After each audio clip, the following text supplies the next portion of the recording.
Peace and welcome to the culture right here on the Black Star Network. Folks, we got a great show for you. A lot of big conversations lined up. First and foremost, let's talk about what's coming out of the White House as President Biden has said that he would use military action if Taiwan is invaded by China. We're going to be checking in with our foreign policy expert, Dr.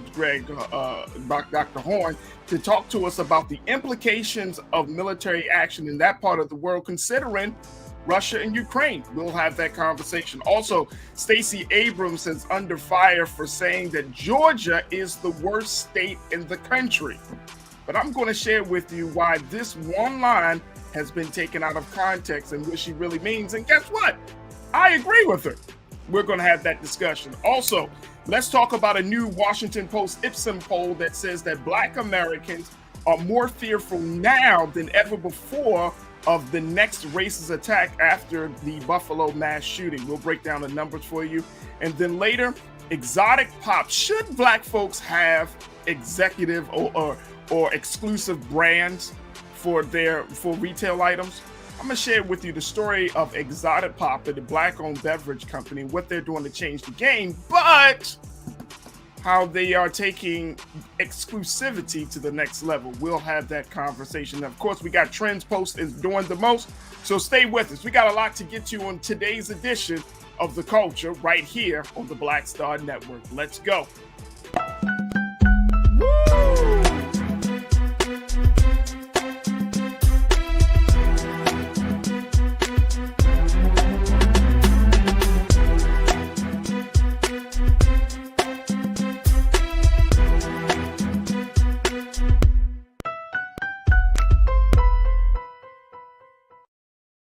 All right, folks, welcome to the show. Welcome to the show. We got a lot to talk about. So, of course, let's jump right in. Now, let your family and friends know that the show was on. And we'll be certainly getting to your posts and your comments as we are broadcasting live, or streaming live right now on Facebook and YouTube and of course, on Black Star Network. You can check us out at blackstarnetwork.com to check us all out. But today, folks, I wanted to have this conversation because, look, I saw what was being said by President Biden in the news, and I was like, whoa, wait a minute, Mr. President, hold up. The president has gone forward to mention that any type of invasion of Taiwan by China will be met with military action from the United States of America. Folks, let me just bring you up to speed, and certainly we'll bring in our foreign policy expert, Dr. Greg Horn, to talk to us a little bit about this. But he mentioned this, the president, he said this earlier today, that the United States would intervene militarily if China attempts to take Taiwan by force, a warning that some people are saying appear to deviate from the very deliberate ambiguity that we often seen by Washington. This is according to the latest report by CNN. Of course, the White House and President Biden and his team is trying to downplay this. So I don't know if they are seeing this as another gaffe or not by the president, but the fact remains, this is a very, very serious statement to make in light of what's happening with Ukraine and Russia, and in light of the relationships that China has with Russia and that China and Taiwan has with America economically. Here to give us a little bit of insight about, is this really a gaffe or is the president serious? Here is Dr. Horn from the University of Houston, who is a professor of race and history. And we are always happy to have our dear brother on to the show. Dr. Horn, thank you so much for joining us. Thank you for inviting me. Absolutely. In a few moments, we'll be bringing in our culture crew member, Jules P., hip hop artist and activist. All right, Doc. Wow. So you've been. Let me start the conversation here, Doc, because I'm trying to figure out where did we go left with this whole situation. You have been saying since this whole Russia-Ukraine conflict has started that we need to keep our eyes on China. We need to make sure that we understand the implication because of China's interest in America, China's relationship, the friendly relationship China has with Russia, and of course, China's capability, not just militarily, but just economically, and their involvement in so much of foreign policy issues that we need to keep our eyes on China, right? But then the president says these words, and I want to play the clip that we have from the president himself. Keenan, let's run that clip. Are you willing to get involved militarily to defend Taiwan if it comes to that? Yes. You are. That's the commitment we made. That's the commitment we made. We are not, look, here's the situation. We agree with a one China policy. We signed on to it, and all the attendant agreements made from there. But the idea that it can be taken by force, just taken by force, is just not appropriate. It will dislocate the entire region and be another action similar to what happened in Ukraine. And so it's a burden that is even stronger. That was President Biden today. Now, he said those remarks during a joint press conference with Japanese Prime Minister Fumio Kishida in Tokyo. And when he was asked if the U.S. would be willing to go further to help Taiwan in the event of an invasion like Ukraine, that was his response. Dr. Horn, he's willing to go hard in the paint on China, expressing military action with it wasn't like he would say, well, let me check this out. Even though his team is saying, no, we're going to walk back these statements. But that wasn't the response that we got when we talked about Russia invading Ukraine. What's the difference here?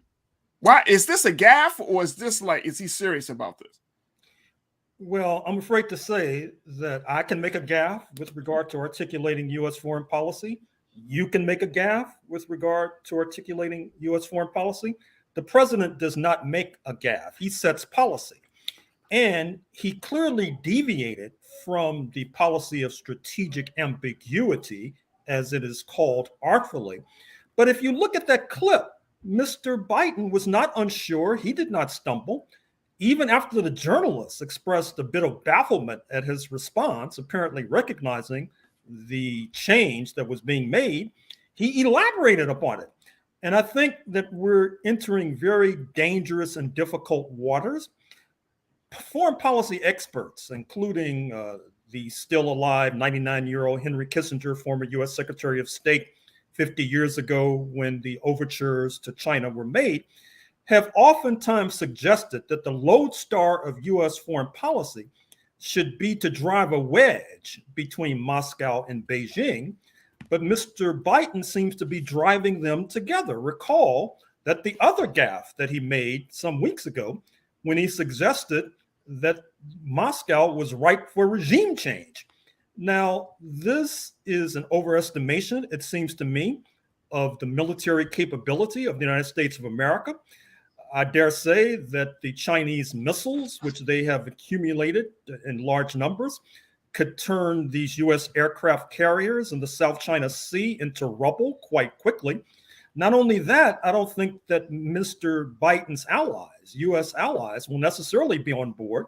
The Germans and the French are busily making fortunes trading with China, and they have had virtual summits with President Xi Jinping in the past few weeks where they have reaffirmed their close relationship to the People's Republic of China.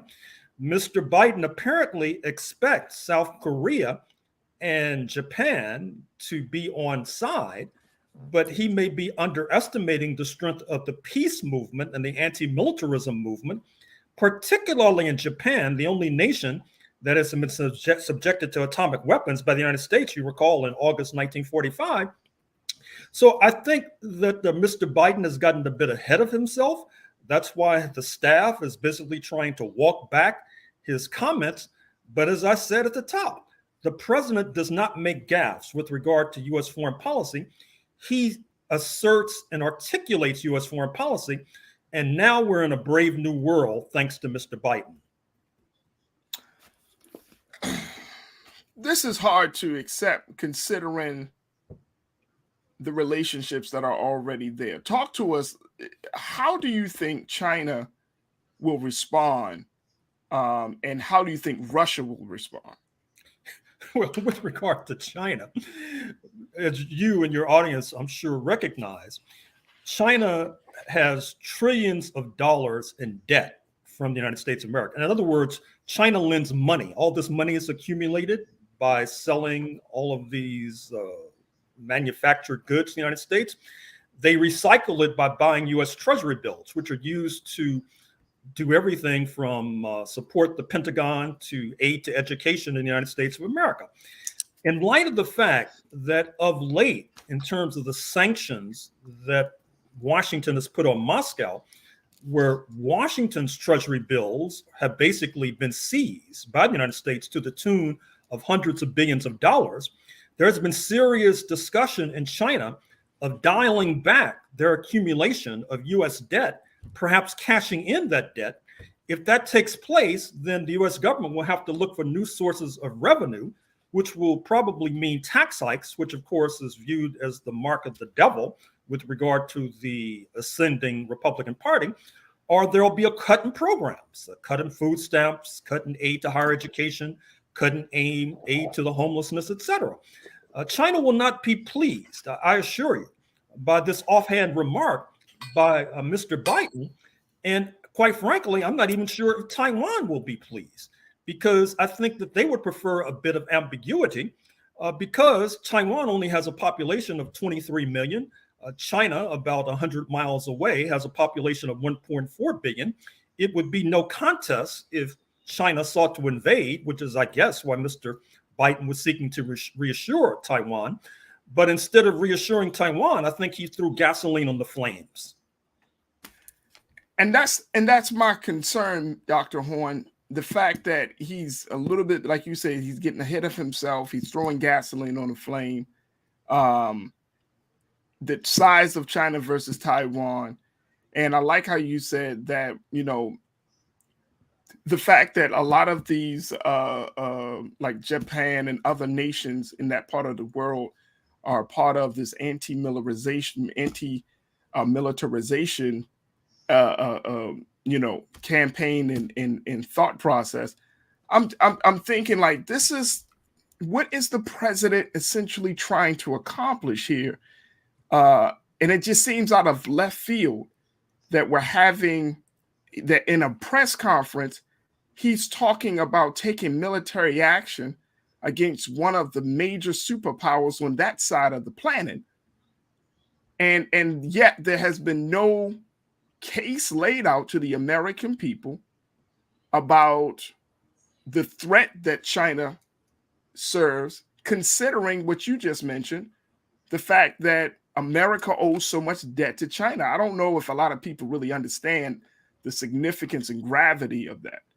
That as much as we like to talk about China or try to use propaganda against China, we owe China in this country.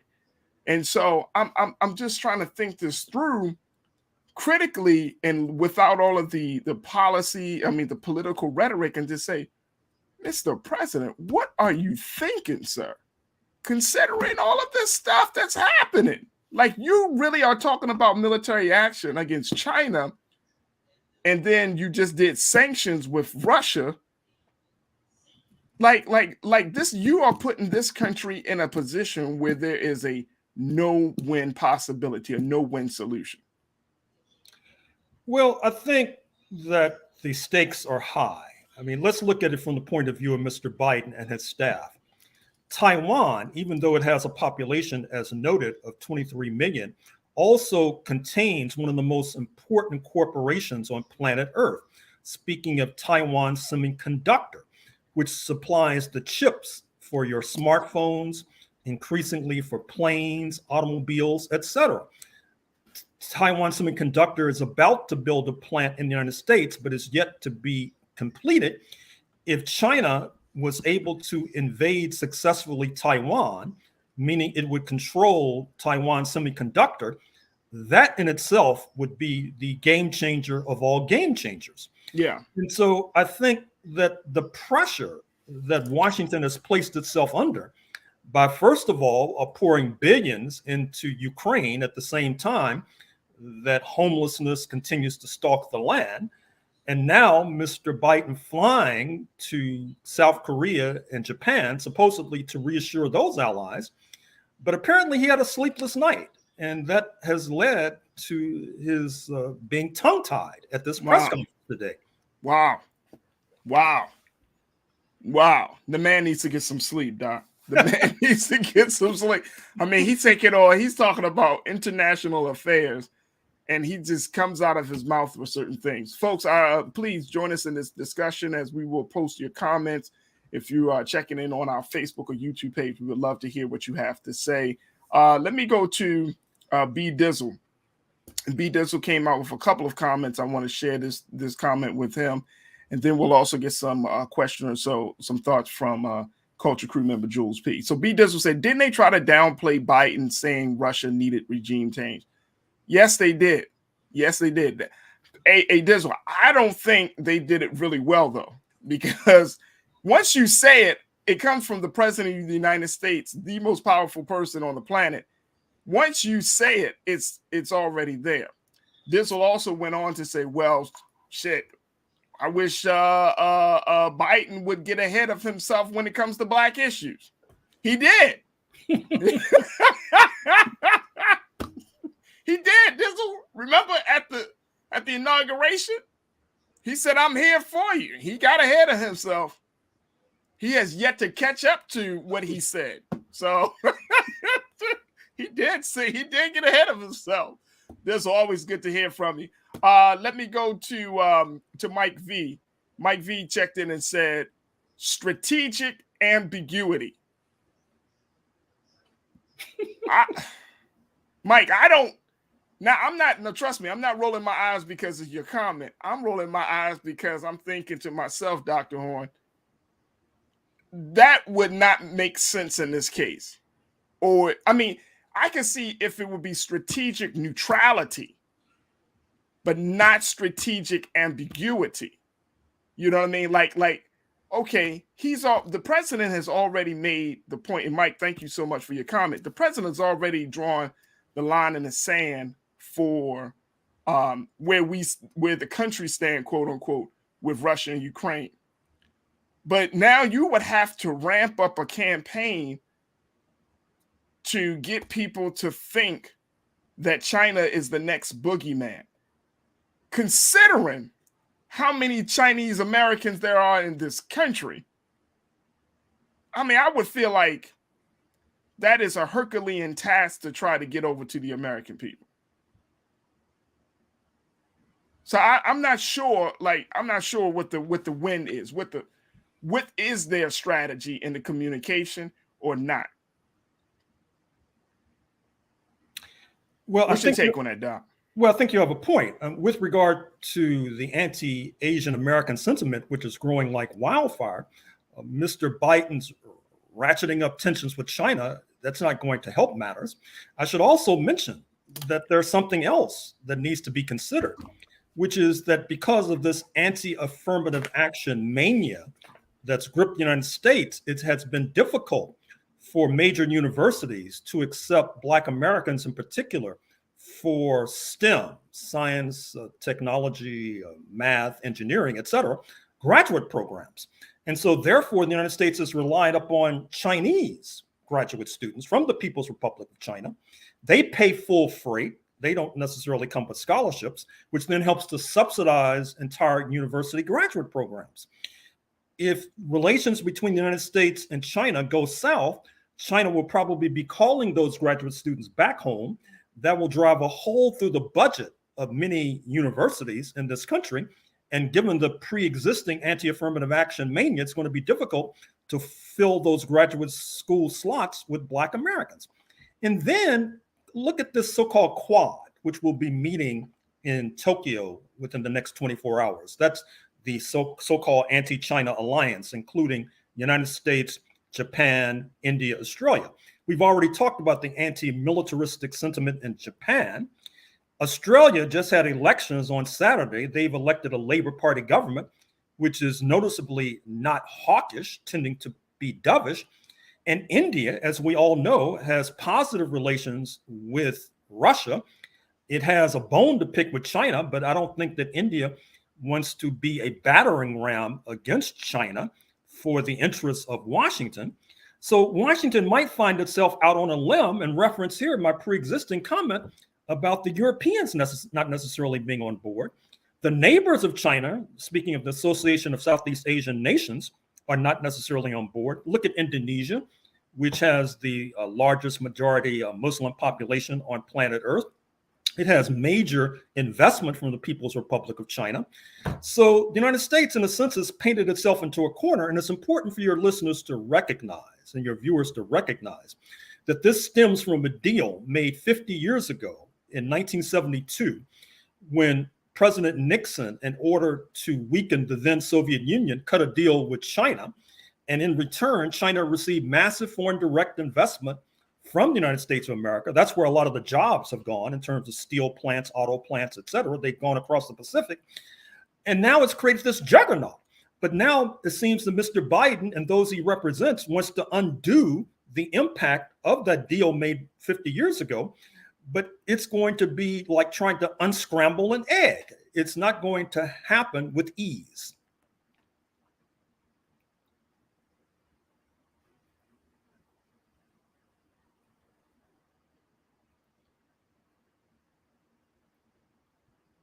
There we go. Thank you. I want to bring in these other comments and from Janine and Davey. And then while we're doing that, let's bring in Culture crew member Jules P. really quickly to get his thoughts or his questions. And Jules, what's your question? What are your thoughts around this issue, man?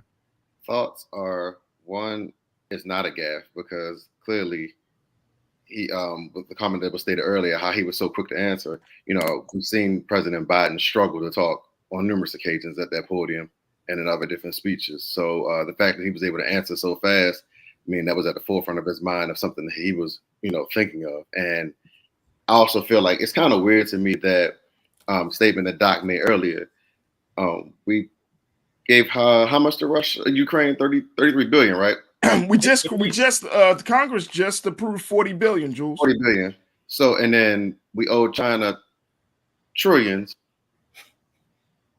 and we're going to help Taiwan with sending military against them. If you're trying to figure out the math is mathing, it's not.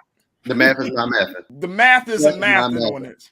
Yeah, it's not mathing. Like, I don't understand what our rushes to always jump into everybody else's problems when we have so many problems to deal with here. But that's another topic for another segment, Farajii. Let me tell you something. And Doc and Keena, let's bring, and that's a great point. But Jules and Keena, let's bring up these last couple of comments from our watchers. But Doc, I have to say, and I was talking to my dad over the weekend, just about the state of politics in this country, and I was expressing to him that we're so many people in this country, and I think both black and white people and Latinos and Native Americans, and so many people have such a low view of government at this point in this country. Like, it's all been studied. It's all been assessed and everything. I mean, very few Americans actually think that this government can change anything, do anything, or be better. And then my pop said something. He's like, son, we at this point, we just wanted to all end. I just I had to bust out laughing. It's like, he's like, seriously. He said, we just wanted to all end at this point. Like, we can't get a break. And it seems like this government is operating from a unilateral position without having real communication with the American people. And it's just like, oh, no, this is our interest. And we're supposed to catch up to the government instead of the government catching up to the interest of the people. And it's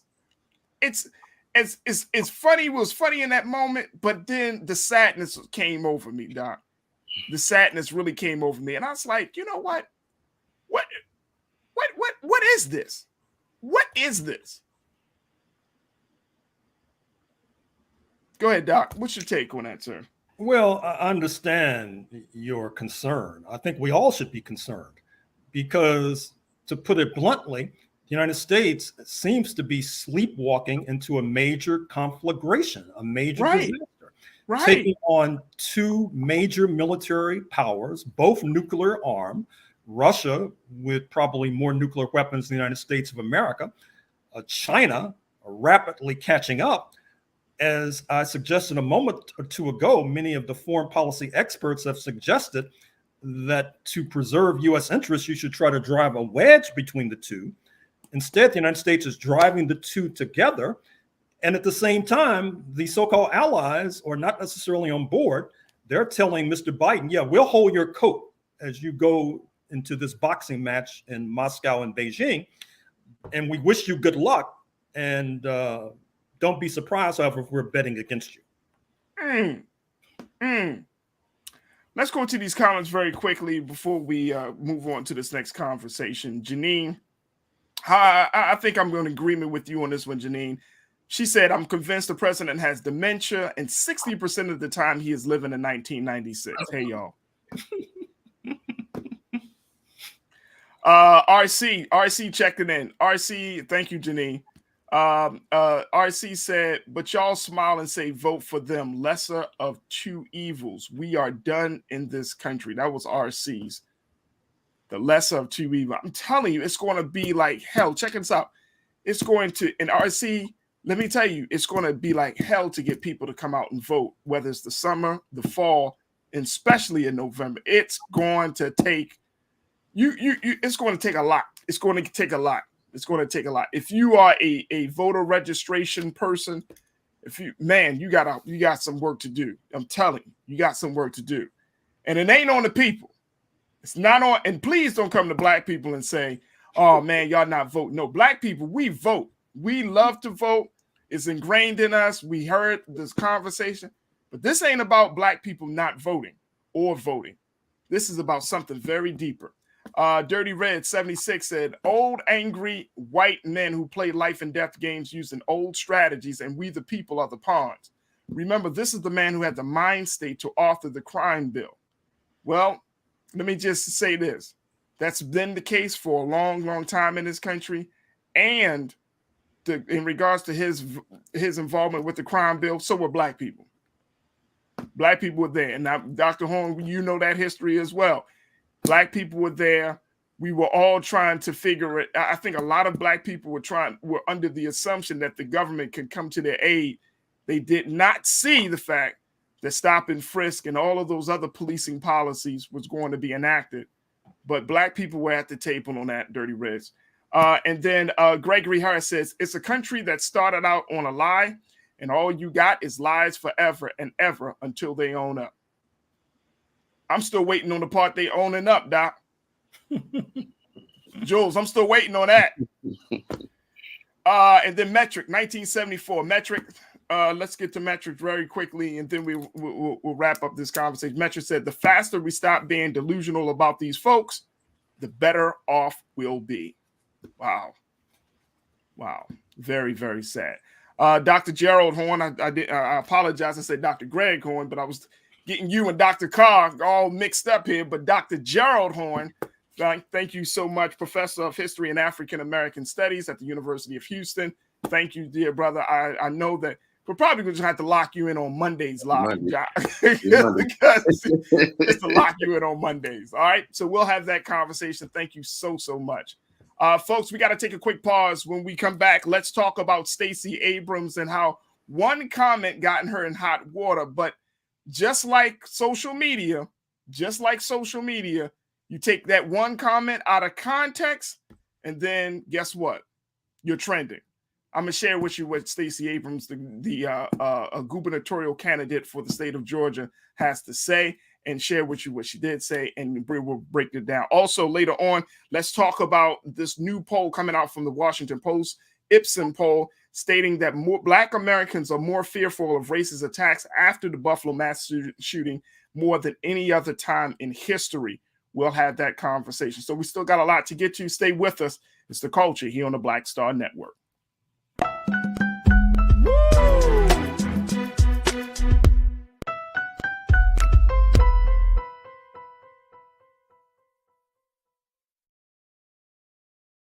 Don't you think it's time to get wealthy? I'm Deborah Owens, America's Wealth Coach, and my new show on the Black Star Network focuses on the things your financial advisor or bank isn't telling you. So watch Get Wealthy on the Black Star Network.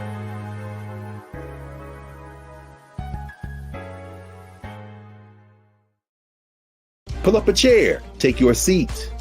The Black Tape with me, Dr. Greg Carr, here on the Black Star Network. Every week, we'll take a deeper dive into the world we're living in. Join the conversation only on the Black Star Network.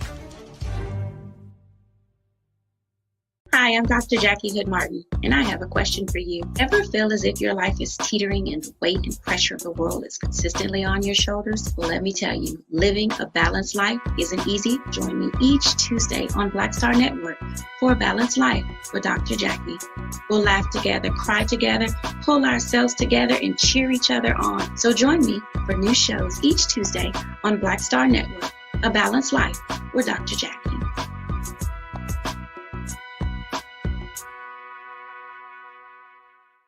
It's time to be smart.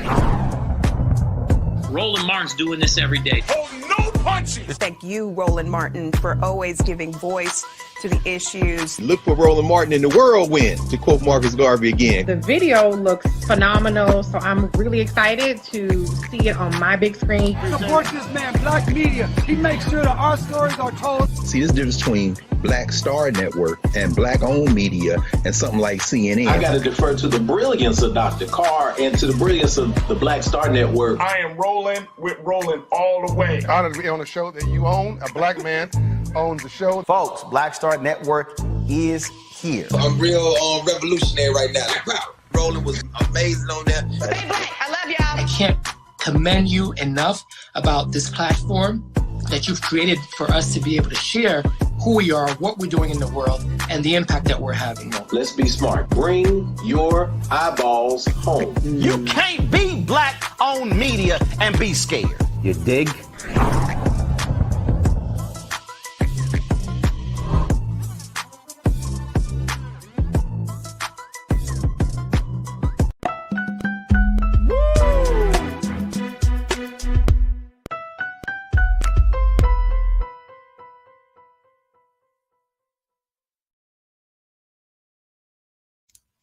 Folks, looks like Georgia gubernatorial Democratic candidate Stacey Abrams is in hot water after she recently made a comment about the state of Georgia, the state that she's running for governor in. The candidates came out, and I want to share this quote. Cleaner, let's show the first quote of what Ms. Stacey Abrams had to say. She said, "I'm running for governor because I know that we have to have a conversation about who we are in this state and what we want for each other and from each other. I am tired of hearing about how we're the best state in the country to do business when we are in the worst state, when we are the worst state in the country to live." Now, everybody listen to what she said, folks. Take a look. She's saying that Georgia is the worst state to live in. Everybody took that and ran with it. Governor Brian Kemp, who's running for a second term, he was quick to respond. He made the statement just a few moments ago. He tweeted this on Saturday. He said, "Stacey Abrams may think differently, but I believe Georgia is the best state to live, work, and raise a family. And Marty, the girls and I will work hard every day from now until November to keep it that way for 4 more years." Now, I want to bring in culture crew member, hip hop artist and activist Jules P on this. Now, let me just share this with you too, Jules. That as we talked about, as she said that, this is why this is important, Jules, for folks to read and to listen and stop using people's word as clickbait. This is prime example of taking something out of context. And the very next phrase, this is what she said. Let's pull up quote number 2 for us, Keenan, please. "Let me contextualize. When you're number 48 for mental health, when we're number 1 for maternal mortality, when you have an incarceration rate that's on the rise and wages that are on the decline, then you are not the number 1 place to live. Georgia is capable of greatness, but we need greatness to be in our governor's office. We need someone who actually believes in bringing all of us in there together. That was from Miss Stacey Abrams. Jules, she's trending right now on Twitter. She said these statements. Everybody's picking up on it. But it's like, did y'all hear the full quote? Of course not. No. No.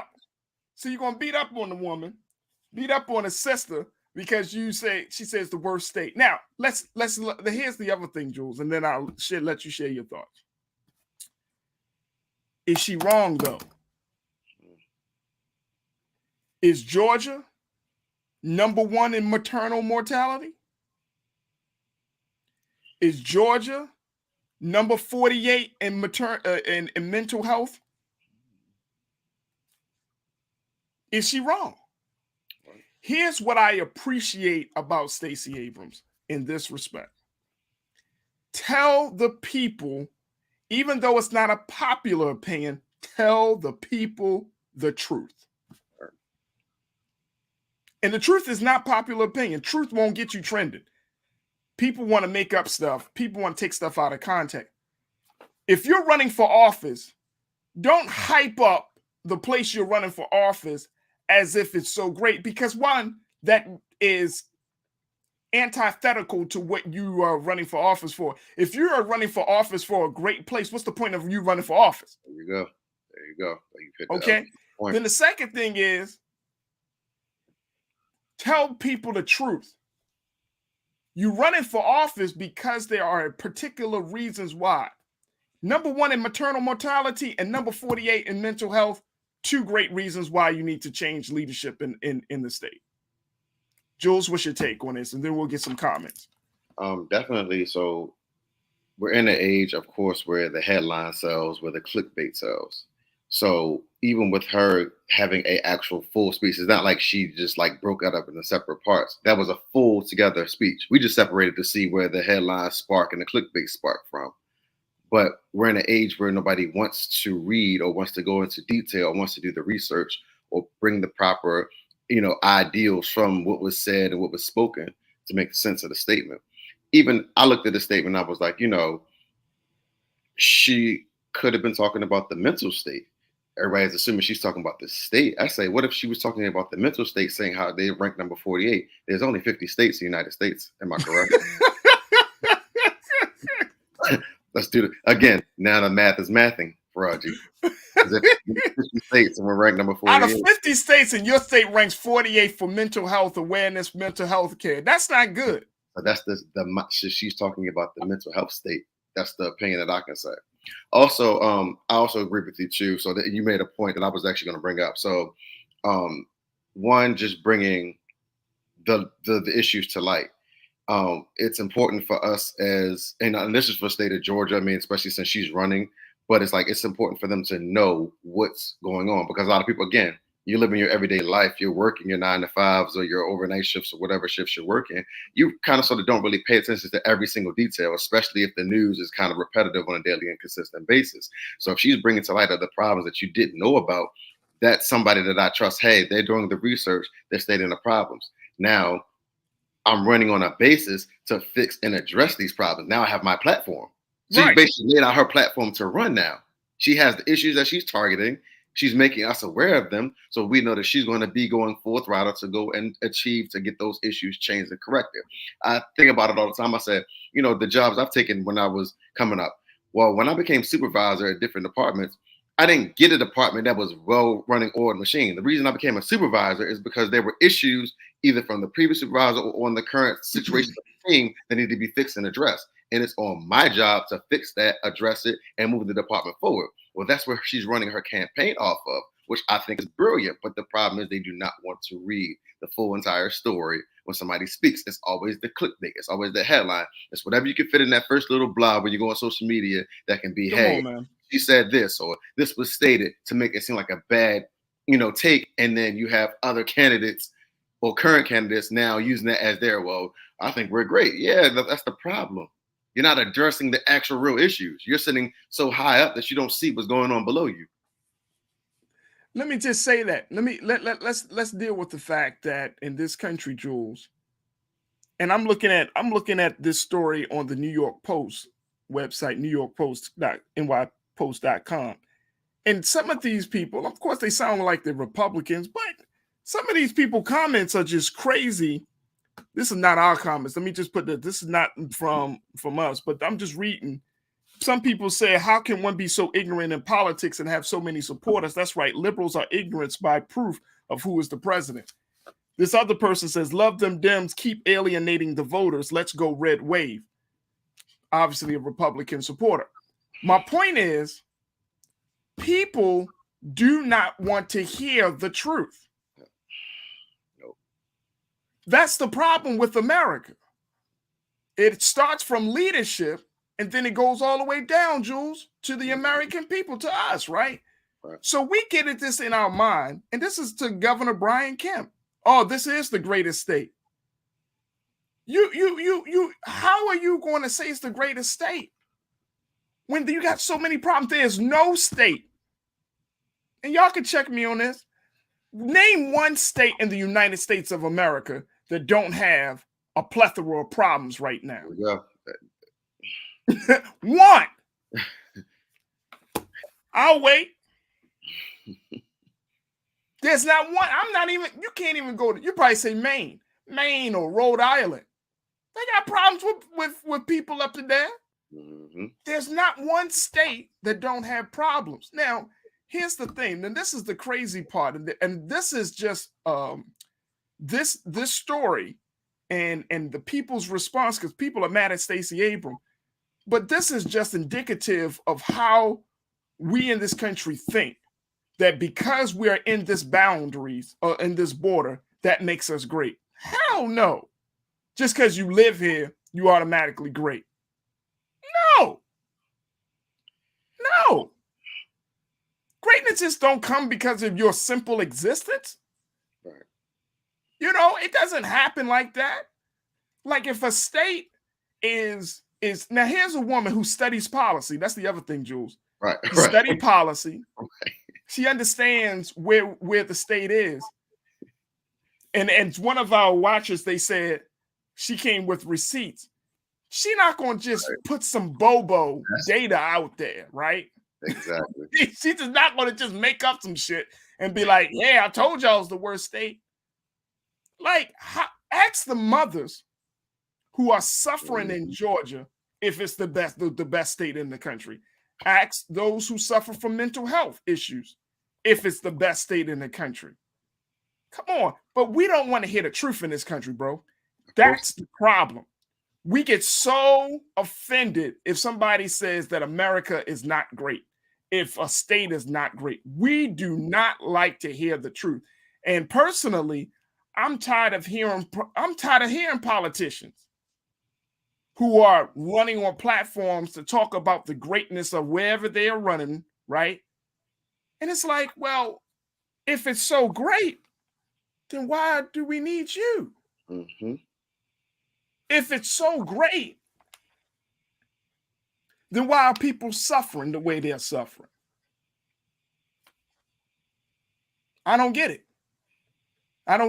I thought public servants were supposed to serve all of the public, not just a quarter of the public, a partial view of the public. No, I just don't understand it. And Jules, one of the things that got me about this story is the fact that at the end of the day, if we can't even come together or have a consensus or an agreement about the problems, then how are we going to do that to discuss solutions? Hey, Farajii, I'm going to show you a prime example. And I know this is just for the show. This is just for us, our conversation purposes. Look at our headline. Abrams, Georgia, worst state in the country. People see that. They won't even go research what was said. They just use their opinion right off of that. Oh, I'm not rocking with her. She said this is the worst state. Or, oh, let's people from other states. Oh, Georgia is the worst state of the country. It's like you look at the headline. You won't even read the story. The headline catches you. That's what we're looking at. I'm looking right. I'm like, why are you talking? I'm like, This is what the world sees. They don't see that she's bringing facts, receipts, statistics about justifying and validifying her opinion or what she stated. They see the headline and immediately opinion form. Well, and to your point, I mean, the headline grabs attention, and so that's another thing. Like when I saw the headline, when I went on Twitter and I saw that she was trending, I was like, well, why is Stacey Abrams trending? You know, she trends for a lot of different reasons. But you went to and then I saw the statement, and I was like, did she really say that Georgia? Because this is how it was presented.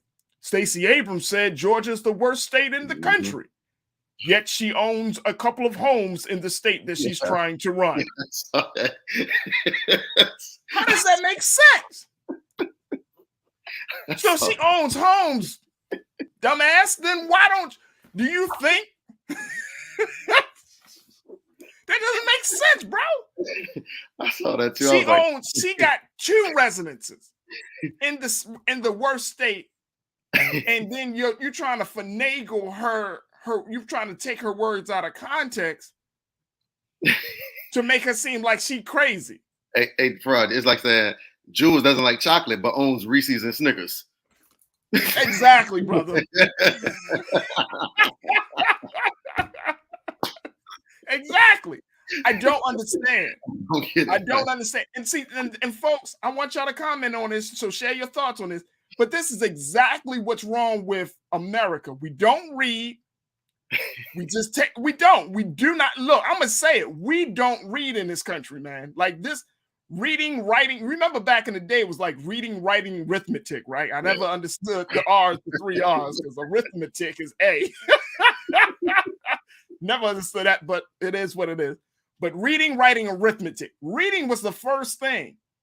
And the best thing is to read things to its full context. Mm-hmm. And in this day and time, in 2022, the American people, I know without a shadow of doubt, and y'all can debate me, we do not like to read nothing beyond 200 and something characters, 140 characters.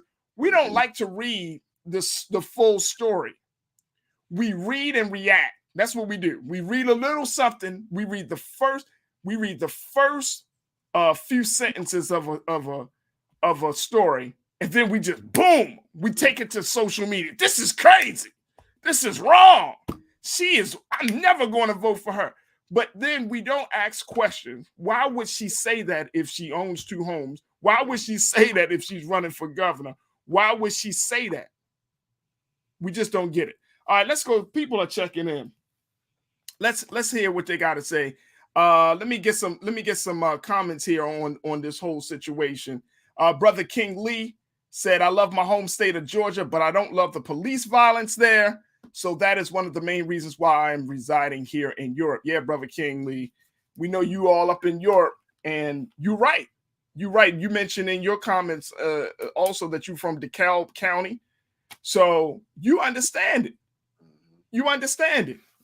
Shalinda checked in and said, hey, fam, you're right. It's hard to get voters out, but thank you for keeping up the good fight. You're absolutely right, because Stacey Abrams is going to need some help.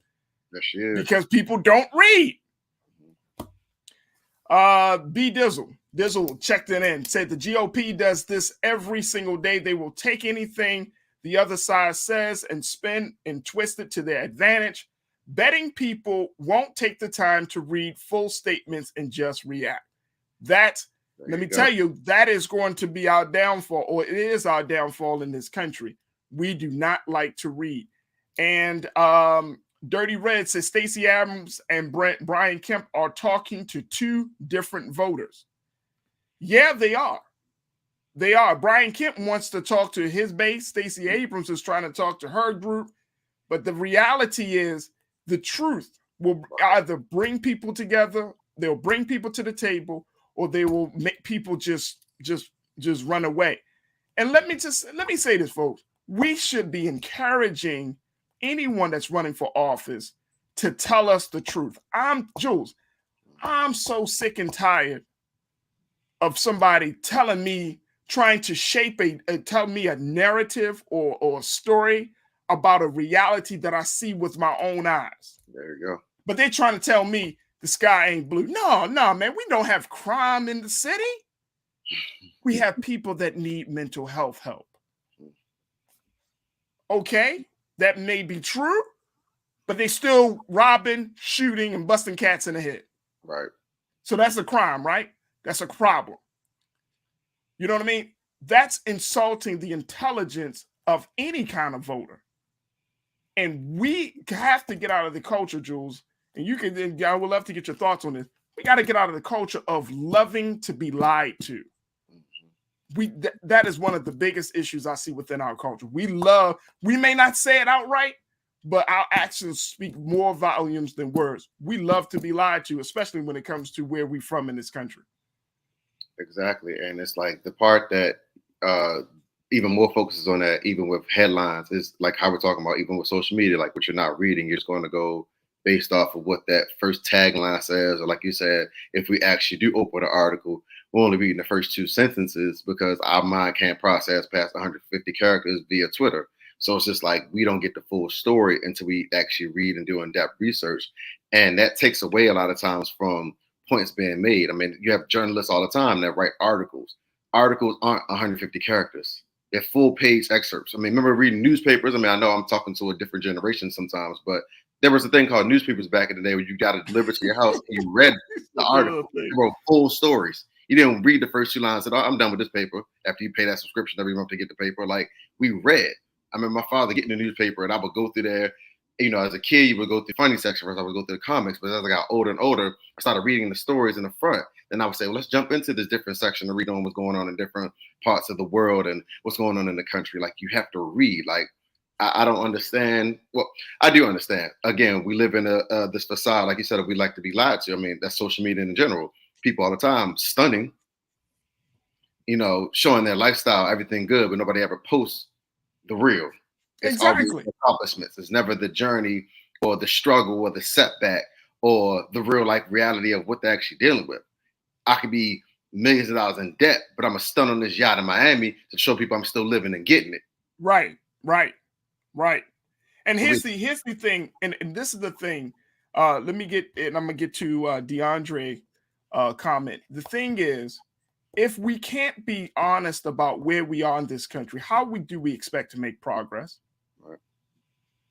It's like the old, you know, situation.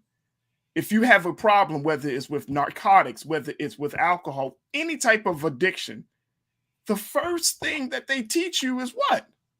Acknowledge the problem. There you go. That's the first thing. Step 1. Is America sick? Yes, America is on her deathbed, as I was taught, right? Like, we have a lot of problems in this country. So why are we looking and expecting our political leaders to give us some fuzzy, feel-good report about the state of this country, and we know we sick? I mean, look, man, 2022, if you got thin skin in terms of where we are in this country, I can't help you. I would rather have a political leader to tell us the truth. Like, look, man, we got a gun problem in this country. Our babies are being raised on violence. Our taxes are too high. Student loans, these colleges are ripping us off with this low quality education, but they got a high price tuition. I mean, just give us the truth, and don't insult our intelligence. That's the thing. Don't insult our intelligence and making us believe that American exceptionalism is great, as if America's number one in all of the necessary important categories. We're not number one in education. We're not number one in healthcare. We're not number one in economics. We're not number one in social issues and social justice. Come on. These are things that are important to people. Right. And guess what? We're not number one in those places compared to other places around the globe. We're not. All right, let me go to DeAndre. DeAndre, thank you so much for your comment. Check this out. Let's post it. Farajii, that intentional mischaracterization of Stacey words reminds me of that conservative media host that intentionally mischaracterized Roland's words. Yep. And made a whole new segment about it. Shaking my head. Absolutely. Took Brother Roland's word right out of context. Next thing you know, he got to break a joker down to the greatest and least compound to let them know you took my words out of context. Right. But it shouldn't have to be that way. It shouldn't have to be that way. I have not met anybody, whether you black or white, Republican or Democrat, have not met anybody that says, you know what, schools, there should not be better schools in this country. I have not met anybody that says, you know what, we should keep infrastructure just falling apart. You're right. I mean, nobody says dumb stuff like that. Not in a public space. Oh, yeah, But not publicly. I think that is absolutely correct. We just mischaracterize people. And it's an attempt. You know, we know Stacey Abrams has ruffled a few feathers politically across this country. And she's a major powerhouse voice for progressives in this country. She's a black woman. So we understand all of those things. But guess what? I know that there are going to be some black people, Jules, that probably see that headline and be like, man, Stacey talking about Atlanta. Yep. Man, she don't even love people in Atlanta. Stacey live in Atlanta. Right. Look, and you know what I'm saying? She stomps. That's her stomping ground, bro. And to bring up that point you said, you always got to follow up the lie with truth. Right. Right? Because guess what? That well-dressed lie is always going to present itself rather than as being a better option to that naked truth. Right. So I just let me say I just had to put it out there, folks. If you see this story, don't fall for the okie doke, for the bobo. Let her look. I'm not saying you can vote for whoever you want to, but vote for somebody that's going to tell you the truth, at least to some degree. Versus somebody that's going to, you know, titillate your ears and excite your fancy. Instead of just saying, hey man, here's what it is. Here's what it is. So we had to bring that conversation up. All right, hey Jules, we got to take a quick pause. When we come back, let's talk about a new poll from the Washington Post and Ipsen, how they said that most Black Americans are fearful of the next racial attack after the Buffalo mass shooting. We'll break down the numbers into that. Also later, let's talk about Exotic Pop. This is a Black-owned beverage company that is looking to be exclusive. But my question is, Black folks have been shut out of a lot of different things. Do we really want to have other Black folks making us excluded from something that we should all have access to? I'm just asking a question. I like the idea, but I'm just asking a question. So we'll have this conversation. Plus, we got trends posting doing the most. So stay with us. It's The Culture right here on the Black Star Network.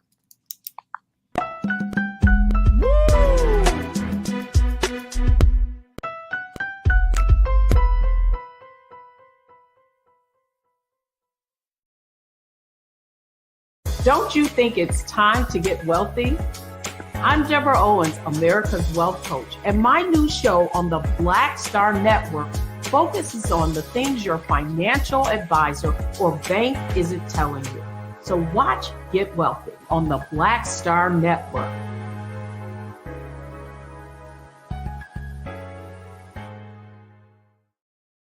Hi, I'm Dr. Jackie Hood Martin, and I have a question for you. Ever feel as if your life is teetering and the weight and pressure of the world is consistently on your shoulders? Well, let me tell you, living a balanced life isn't easy. Join me each Tuesday on Black Star Network for A Balanced Life with Dr. Jackie.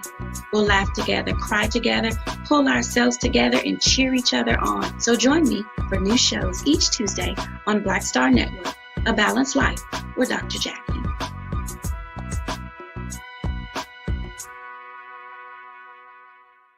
Pull up a chair, take your seat.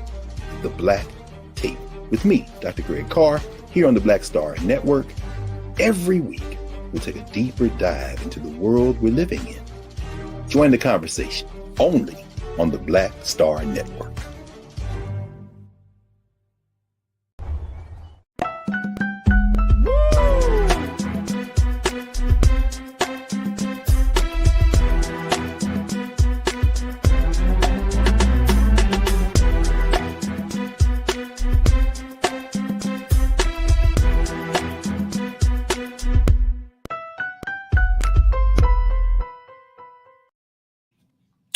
Folks, welcome back to the second hour of today's show of The Culture right here on Black Star Network.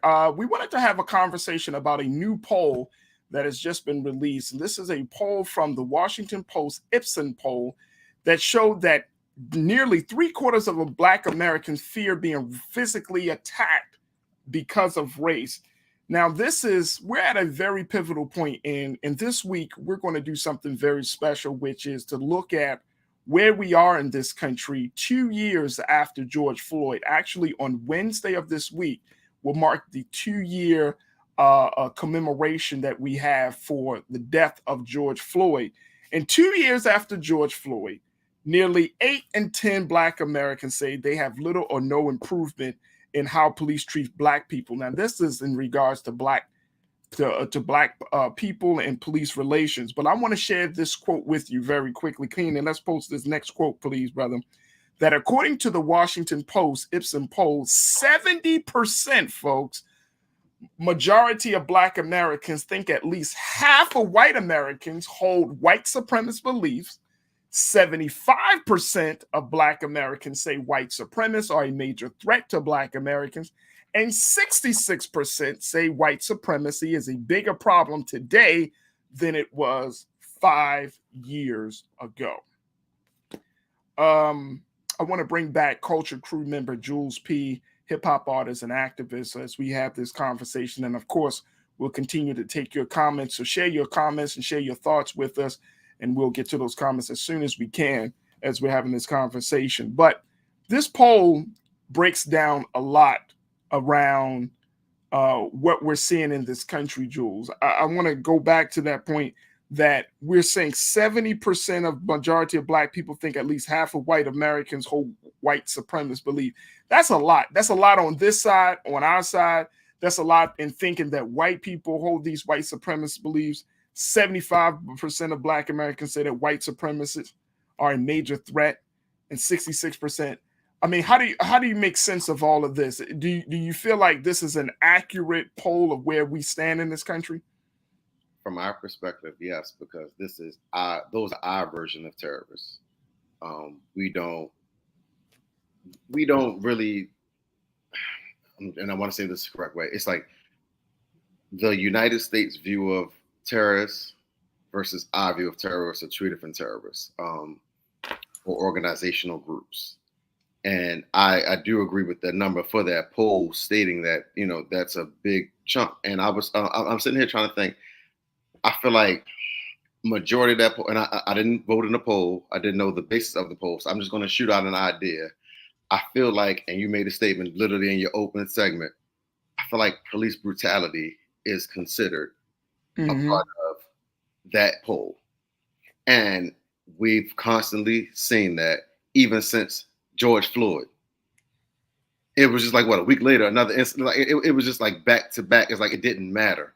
It didn't matter that it became a national and global issue that was broadcast to the world of how we react and how we responded. It was like the next day, the next week.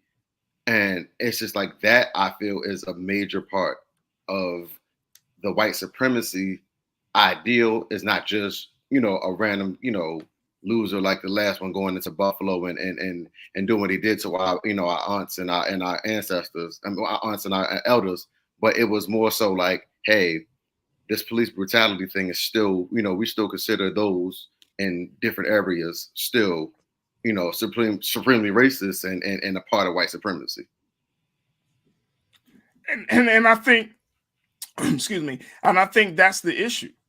That's the issue. The fact is, when we look at these numbers, and I want to break down some of these numbers here very quickly, folks, because I don't think this poll is off by any means. I think a lot of Black people in this country are,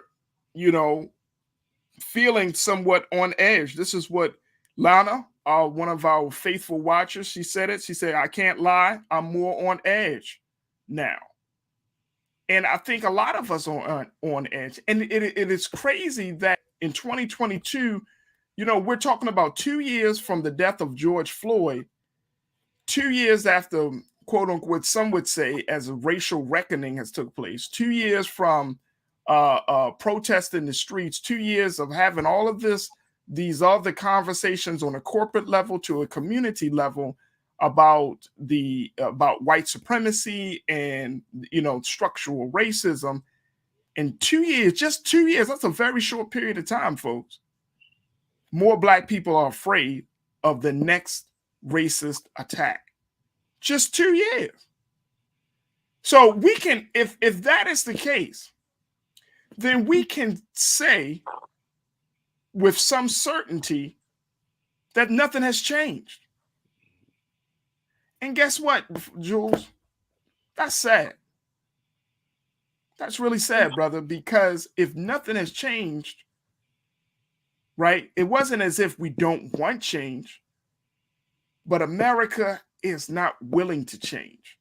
And that's the part that I think a lot of us, we have to, like, we're still grappling with. We believe that race relations and racism in America is just going to naturally get better, disappear, or we either believe that this is this will forever be here. I've had conversations with a number of people that say, well, racism was always going to exist. And I try not to believe that to be the truth, but it's hard not to believe that's going to be the truth, because guess what? As much as this country says racism is bad, this country has also said it's bad, but we're not going to do anything about it. Right. What's your take, bro? And I also think about it when you're saying 2 years ago, which is mind-boggling, because what else happened 2 years ago? The election. And what was the basis of the debates? Race relations towards African Americans. What has changed? Nothing. They had 2 years. I mean, I just, that's why we don't have faith in our government. That's why we don't have faith in our current, you know, local government as well. It's just, nothing has changed. Nothing has been identified. There hasn't been any plans solidified. You know, I'm not going to say that things haven't been worked on from our aspect and trying to gain into government to, you know, fix problems and create bills and laws and things. But it's just like there has been no solid plan, like we discussed last week, or progress made where we're able to say, hey, we feel safe in this country that we live in, that we're able to go to a grocery store to go shopping, or we're able to go to the store without being abused by police. It's just, we don't feel that sense of comfort yet. We're still living in a sense of fear that anytime we walk outside, anything happen. I mean, I remember, you know, it's you know, just talking to, you know, young Black women, young Black men, you know, we get that speech that white kids don't get about what to do when you get pulled over. We get that speech. Not white kids don't get that speech. Nope. And it's that's a major, we're going to constantly live in fear because it's taught to us at a young age. We pass it down to our, you know, it was passed down to me. I passed it down to youth coming up under me. Like, it's just, you know, how to react, how to respond, what to do, where to keep your hands, what to say. Like, you know, that's just the world we're living in. And there's no progress, clearly, because we're still passing on the conversation instead of passing on the conversation of what was changed, what was done, what was implemented to make us feel safer in this society. Yeah, absolutely. Folks, we would love to hear your take on this. Share your comments as we have this discussion about a new Washington Post Ipsen poll that says that more Black Americans are fearful of the next racist attack, more so than in any other period, and a high number of Black folks feel like, you know, the relationship between the Black community and the police has not improved, especially 2 years after George Floyd was killed just 2 years ago. Let me also share this part about this as we get in our comments in. It says that the post-Ipsen poll of Black Americans finds most are saddened and angered by the attacks, but just 8% say they are surprised. Even before the shooting and earlier poll questioning, Black people saw racism as one of their greatest threats. After the attack, only 10% think the problem of racism will improve in their lifetimes, while a 53% majority think it will get worse. I mean, we are constantly living in fear in this country, Jules. Yep. That's why I go so hard, and that's why we've gone so hard, especially last week when we've been talking about this attack in Buffalo. It's like thoughts and prayers aren't enough. Right. thoughts and prayers aren't enough.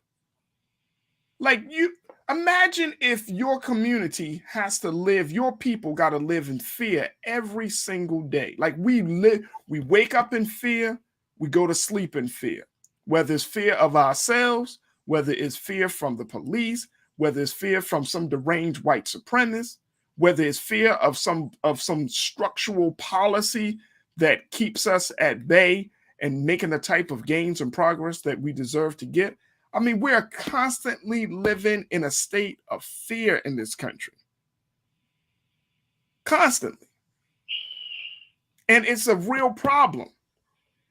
And there have been a number of studies, Jules, to show that as much pressure and burden that we live in this country, and the fact that of course accounts for the sickness that we have been experiencing, the physical health, we are still striving. We are still making some strides in various industries. Black women are doing some great things, but we're in a state where it just seems like it's never going to end. And the worst part about it, brother, and you can share your thoughts about this.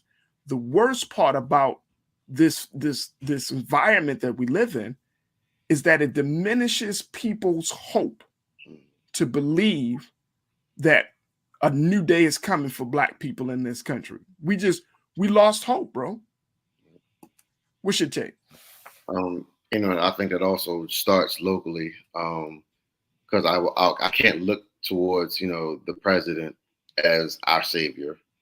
I can't look for, the White House, Congress. I can't look forward to even sometimes your local government. I mean, it just starts with community.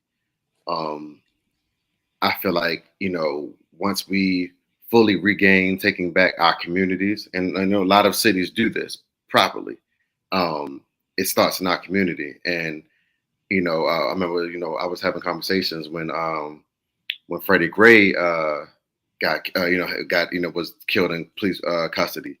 And, it was the whole conversation of, remember when it was officer friendly? Remember when that officer used to pull up? And I see a lot on social media now, which, I mean, it does bring some light, where you see the kids playing basketball and the police officer pull up in full uniform while they're playing and go drop 10 quick points on them, like just showing them, I'm more than just a police officer. It's like, it's good to see positive images, and I feel like that needs to be placed out there. But the problem is, we see that in other states and other cities, and it's not effective in the cities and states that we live in. So that's why we feel the fear of the police brutality or the fear of the white supremacy, because we don't see that in our cities and our states. It goes on, like it happens, and some of it's not recorded. I mean, I had an interaction with a police officer that wasn't recorded during the Freddie Gray situation.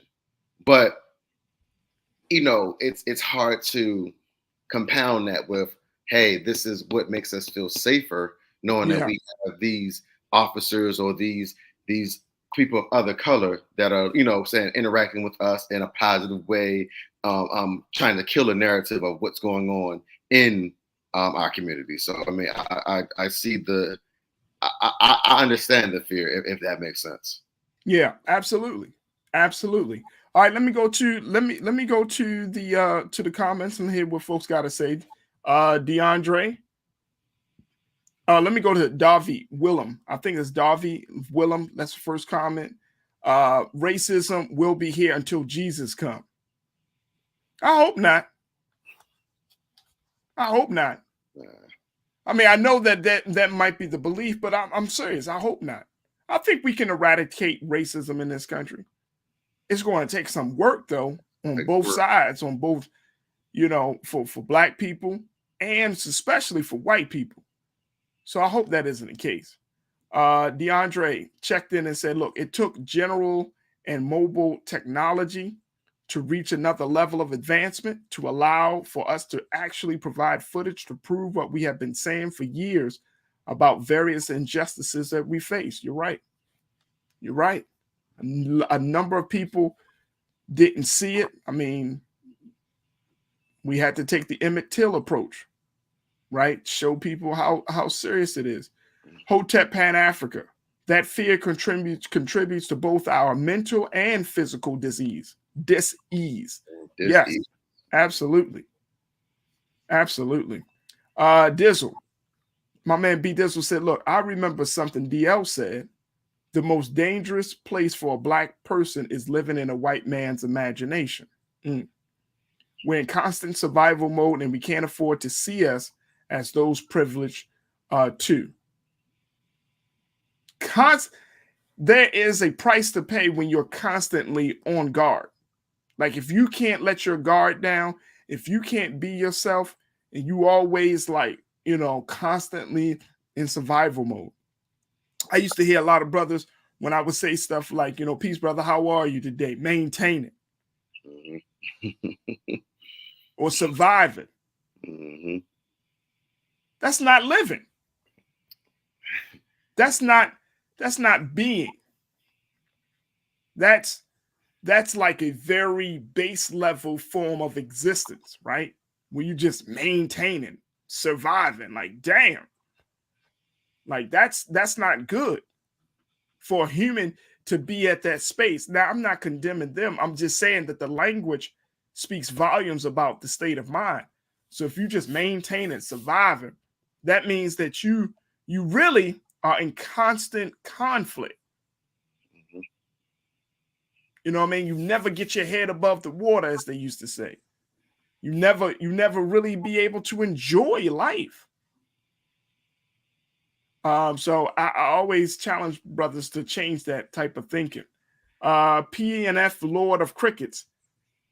They said, I have not lost hope. We run our community. White supremacists don't scare me. You are misinforming the people. Am I really misinforming the people?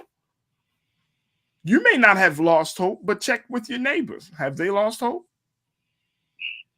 And when you say white supremacists don't scare me, that's the one 18-year-old white supremacist. But what about the big white supremacists that are down at your local state house or in your police department? How about it? Or in your school system?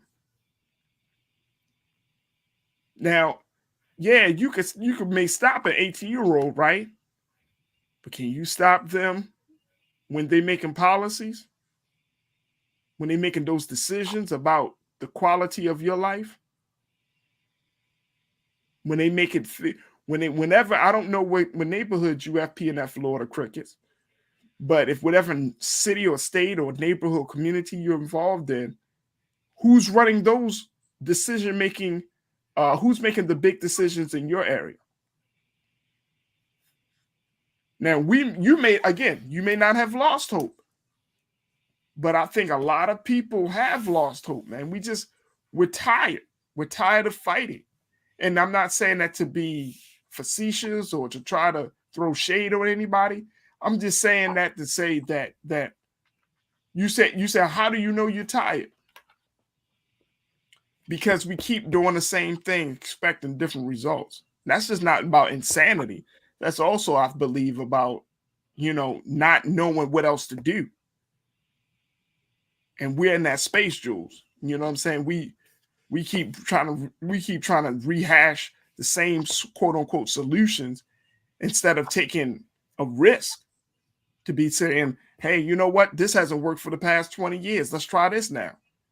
You know what? This philosophy hasn't worked for the past 30 years. Let's try to believe this now. You know what? We haven't gotten resources from this place for the past 40 years. Let's try to build something for ourselves. Those conversations aren't happening. When we do bring up those conversations, those black folks and black men and black women are looked at like we crazy. You know what I mean? They be like, what? A third party? It will never happen. And then we sometimes, we will sometimes, extinguish the light of hope within ourselves. So, I mean, I hope a P&F Cricket, Lord of Crickets, please, if you got some hope, send it through me too, man. Send me some hope. Brother King Lee said, actually, many black Americans have gained more hope, so not all is lost. Stay strong, stay vigilant, stay black. What have most black Americans gained hope in? I would love to take a King Lee. You know, you my man. So let me know where have we gained more hope in? Because this one's saying that if we have lost hope in how this country has dealt with the race problem, where have we gained hope in? Economics? Have we gained hope in the educational system? Have we gained hope in the healthcare system? I mean, I can break it down to you and tell you, look at what COVID-19 did in terms of shining a light on the disparities in healthcare. Let's look at the fact that, you know, you got states that are removing Black history. That don't gain nobody hope. Where have we gained hope in? Just asking the question, brother. Damon Blissett, my man, said, I have one child, 17, a son who just graduated high school on Friday. Congratulations, Damon. I saw you posting about that. I hope he had a great time. I remember that time. Jules, I remember when you graduated too. I gave him the speech often. I want him to come home safe. Talking about what's your point, Jules? You got to. I always ask people, my son is 8. When should I have that speech with him? They said now. Some brothers tell me now, Jules. Like, you know, had that speech about police and Black boys. Have it now. I said, all right, I'm probably wait till he's about 10. Give him another year or two, because he loves the police. He you know what I mean? He talks sometimes like that. Maybe I should be a police officer. So, you know, we're going to cultivate that. Right. And then Calvin checked in. Calvin Thomas says, why don't I see conversation about more Black men bearing arms and protecting their neighborhood? We can have a conversation about that. Let's have a balanced and smart conversation about that. But the way policy are going in this country, I don't think that's going to stand too long, because some of these Republican-controlled states, hell, they take away your voting rights.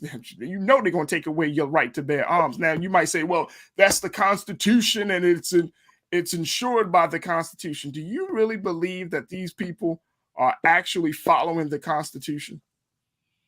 I mean, seriously. Seriously. Freedom of speech, right to bear arms, right? Life, liberty, and the pursuit of happiness. Do you really believe that some people in power give a damn about the Constitution? And sports, my man Sports Actuary said, the truth of the matter is that unless these terrorist attacks against us become much more frequent, we are still 100 times more dangerous to each other. I don't know, Sports. I don't know if we're 100 times more dangerous, but the terrorist attacks don't have to become frequent because we are already thinking a certain way. So you don't need a gendrin to run up in your neighborhood. I saw somebody say this, Jules, and you know, I wanted to bring it to your point. I saw somebody say that we should watch the video of gendrin to see how serious and how bad, how hate is, right? We need to see how serious the hate is. We don't need to see the serious we don't need to see a video for that. Just open a book. Right. There's a great book called Beyond Sanctuary. And it's a book about lynchings in America. It's a picture book. And it has pictures of Black people being lynched in this country. I don't need to see gendrin shooting and killing our people. Just read a book. In 2022, if you don't know that Black people are hated, I don't know what to help with. I don't know what to say to you. Read a book. I don't need to see that. You know what I'm saying? And I'm just using that as a point, bro, but I don't need to see that. Like, that's not going to encourage people. I remember back in the day, they used to show us Eyes on the Prize. Remember that, bro? Mm-hmm. Mm-hmm. And I remember sitting in class as a little boy, and they would be every Black History Month, they would say, oh, here's Eyes on the Prize. They play it. And they would be like, and I mean, it's actually a great documentary. But they kept showing the parts that we were being hosed down and beaten over the head. And they showed John Lewis and all of those folks, right? And they kept playing it and playing it. And I would think to myself, like, damn, man, like, when do we have images of us standing up to the dogs and to the police? I mean, you got to think about what the imagery does to your mindset as a black boy, as a black girl. And you know, you take that out of context. That's not the history of black people. Didn't just start with slavery and civil rights and Jim Crow, but that was the image that was constantly put in. And I was like, damn, man, what happened to us standing up? So we looking at our grandparents getting beaten down and women thrown on the ground. Like, how was that empowering?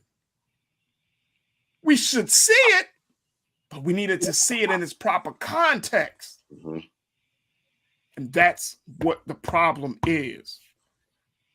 So it's hard to empower black youth. It's hard to empower black Americans. So, bro, I'm gonna let you talk, man, because I don't want to take up all the time when I'm done. But I just, just sharing some of those thoughts and comments. But what's your take on any of this, bro? Your final thoughts? It's so crazy from what you were saying about the eyes on the prize. It's like that image, seeing it as a kid, us getting hosed down. It's like, again, this is back in the 90s when I was in school. I didn't even think of mental health in the 90s. And then now we're in 2022 and all the conversations of mental health. It's like, that's a part of mental health. Looking at, seeing those images, it's like it doesn't even dawn on us that's like, hey, man, like seeing that can be traumatizing to some. Not saying that we don't have people that don't want to, like, yeah, people like us, who will talk about it, in the community, we front line, we make change, we there. But you have another section of us who aren't at that stage yet, and they still look at that as a traumatizing image, and that's what they're seeing. So when they're doing these polls, that's reoccurring in their heads of, we've been dealing with this for so long. Yeah, we haven't fought back in their minds. We haven't stood up in their minds. So that's why I see how the comments, I'm reading the comments that we're getting. It's like, I can understand the back and forth. Like, I understand both sides. I'm not here to say who's right and who's wrong. But I understand both sides, but I'm going to say that there's still a majority fear. So whatever communities that you live in that, y'all are doing the damn thing, well, network out to the other communities so we can take your same strategies and apply them. Because in communities that I live in, that I'm around, we don't have that. So what is working for you that we can apply here so that we can spread that message so we can get that percentage down from 70 to 60, then from 60 to 45. Let's bring that percentage down with that information and knowledge that you're doing in your community, because I appreciate that hearing somebody that got their community doing a lot like that. I respect that. So what are y'all doing that y'all can pass down to the various communities that are voting in these polls that can help them out? Right.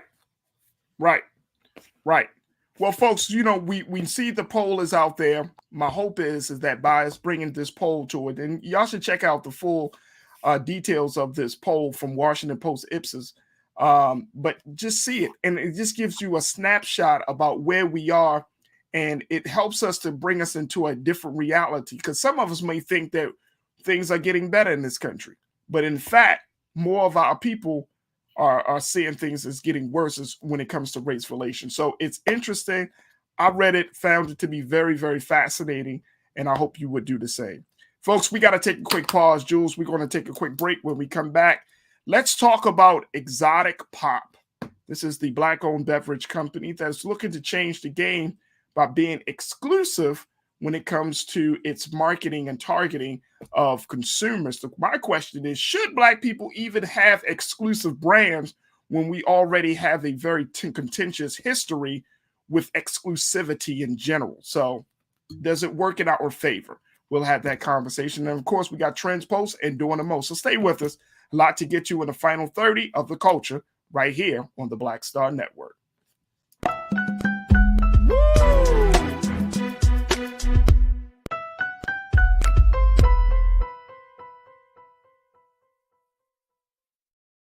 Pull up a chair, take your seat. The Black Tape with me, Dr. Greg Carr, here on the Black Star Network. Every week, we'll take a deeper dive into the world we're living in. Join the conversation only on the Black Star Network. Don't you think it's time to get wealthy? I'm Deborah Owens, America's Wealth Coach, and my new show on the Black Star Network focuses on the things your financial advisor or bank isn't telling you. So watch Get Wealthy on the Black Star Network.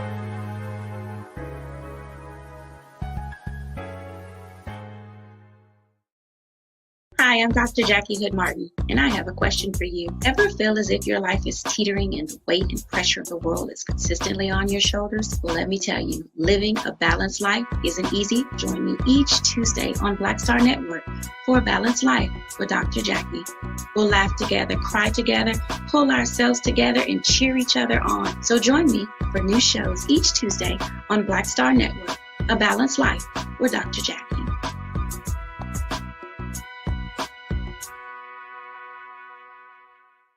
It's time to be smart.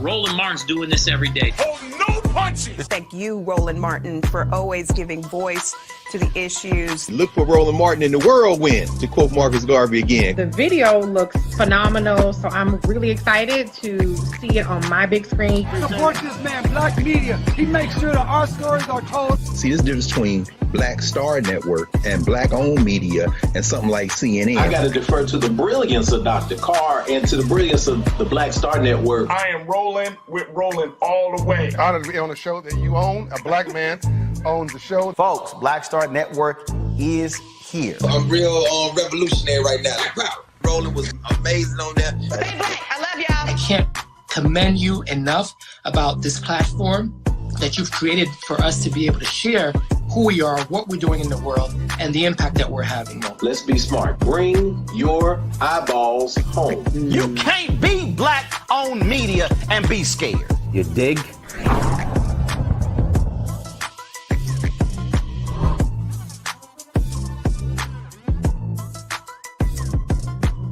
It's time to be smart. When we control our institutions, we win. This is the most important news show on television of any racial background. Y'all put $2, $3, $4, $5, $10, $15, $20, $30 on this and keep this going. What you've done, Roland, since this crisis came out in full bloom. Anybody watching this, tell your friends, go back and look at the last 2 weeks, especially of Roland Martin Unfiltered. I mean, hell, go back and look at the last 2 days. You've had sitting United States senators today, Klobuchar and Harris. Whatever you have that you can bring to Roland Martin Unfiltered to support it, please do, because this information may literally save your life.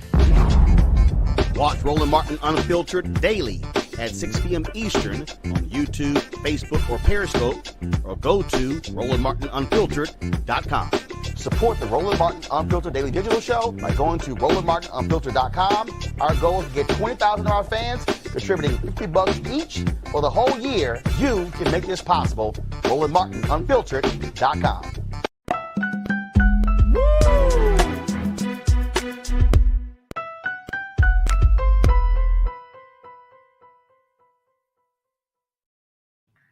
All right, folks, we wanted to have a conversation about exclusivity. We found that in this modern day and time, exclusivity is one of the premier tactics to get new marketers, to get new consumers. But how about when it's Black exclusivity? This is the approach that one beverage company is taking to try to get its consumers. We're talking about Exotic Pop, folks. Exotic Pop. This is a Houston-based beverage company, Black-owned, known as the, quote, unique beverage boutique.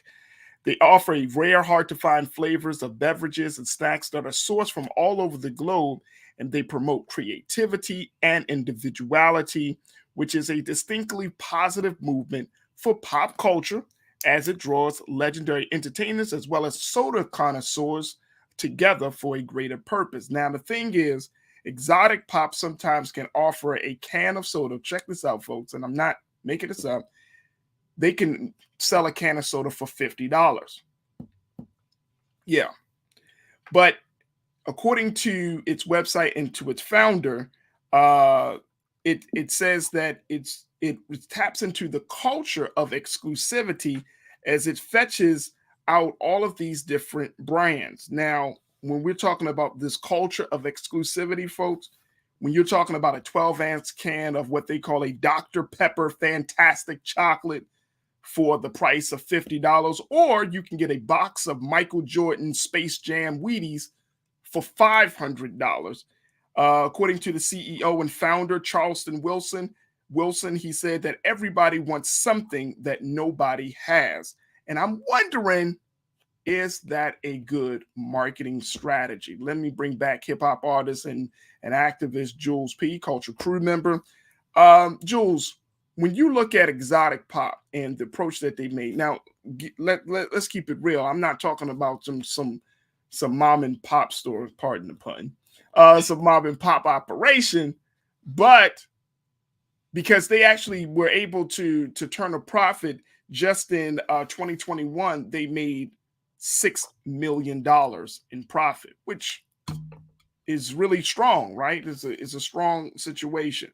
But it's this whole idea of exclusivity. Now, and of course, I could be wrong, folks, so I don't mind saying that.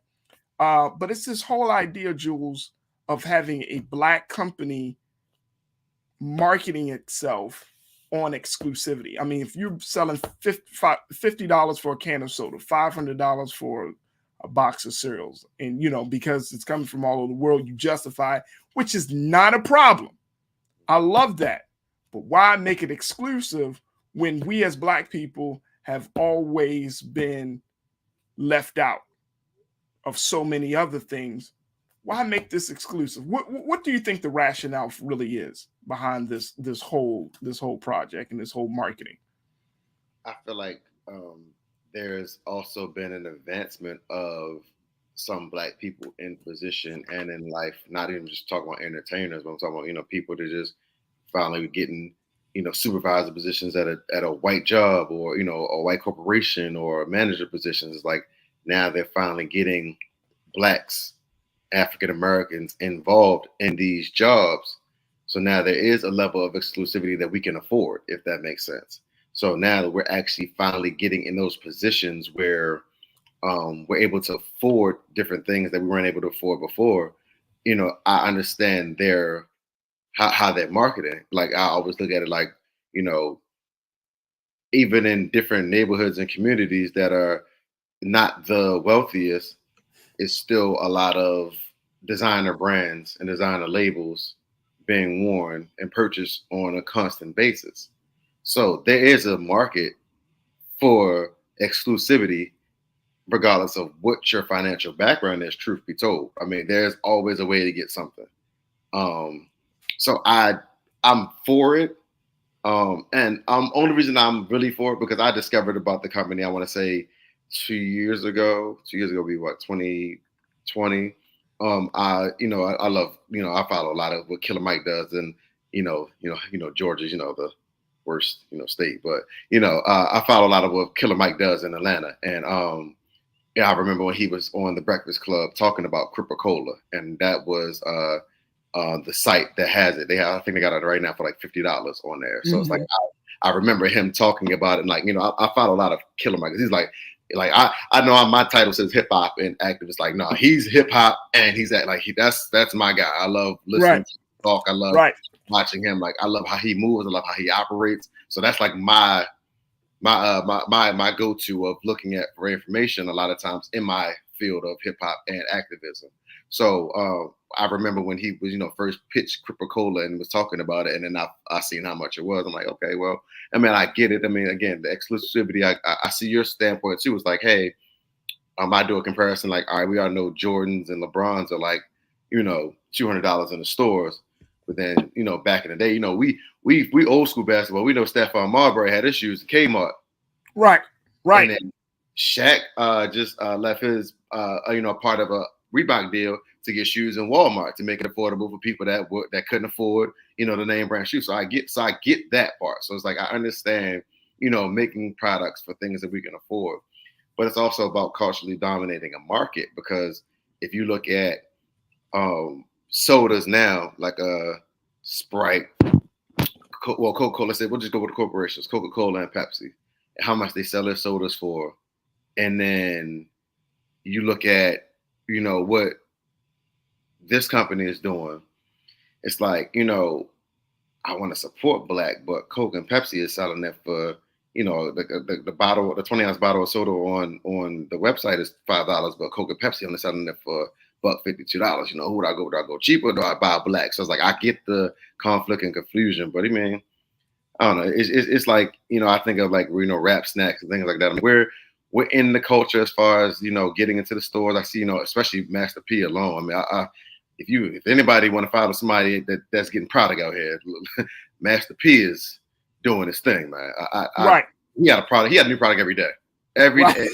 But he teaches generational wealth. He teaches get product. He said your talent can only go but so far. Get product. Product is how you have your generational wealth go on for generations and generations and generations. I mean, he's taking stuff like noodles, cake mix, pancake mix, like anything that we buy from the store, he's put in his business scheme and his business model, his shoes. Like it just, I mean, so I understand it. Like, so I get it from both points. I mean, I see the exclusivity, but I also see from your standpoint, like, let's make it so we can still get access and gain to it. But I mean, I guess, you know, different business models for different, you know, strategic ways. I mean, I get the different business model, and like I said, this is not a shade on having a soda company or having a beverage company. And I know some of our watchers, Janae checked in, and Janae made this point. Let's post Janae's comment around this. She said, I thought we were getting off of soda. And please stop giving it to your children. But soda doesn't have to be unhealthy. It just means to be carbonated. Right. It don't have to be unhealthy, though. Right. Soda water is not necessarily an unhealthy drink. You know what I mean? It just adds to it. But I've never tasted exotic pop. I would love to try it. But I'm just concerned that when you start to try to get it into a you know, an exclusive space, when you start to use that, like, hey, we if we make it exclusive, then more people will want it. And like you brought up Stephon Marbury, I remember reading an article about his shoes years ago. He said that he literally was making the same shoe factory as Nike was making theirs. Literally. And I think his shoes at the time was going for like $30, $40. They damn sure wasn't going for the same price that Nike was charging, right? Right. They were going for a fraction of that cost. But he said they literally was you know, making the shoes there. And I think that this speaks to where we are in the culture in terms of we love brands. Right. That's what it is. That's what it is. We just love brands. But see, I'm wondering, to us, like, that's something that's been a part of white culture, white retail culture for years, right? Like, if it don't have Abercrombie and Fitch on it, it's not real. Even though Abercrombie and Fitch stuff can be made in the same plant, same factory as something else, right? But we are brand oriented. This thing, you know, now I don't know what I see Balenciagas. I was about to say that's what it is. Like Gucci brand. You be like, you know what I'm saying? And you pay more for the name. And we all know this. The crazy part about it, Jules, like culturally, we all know that. We be like, you know, you pay more because of the name. Like, yeah. But the name is dope, though. Letting them know.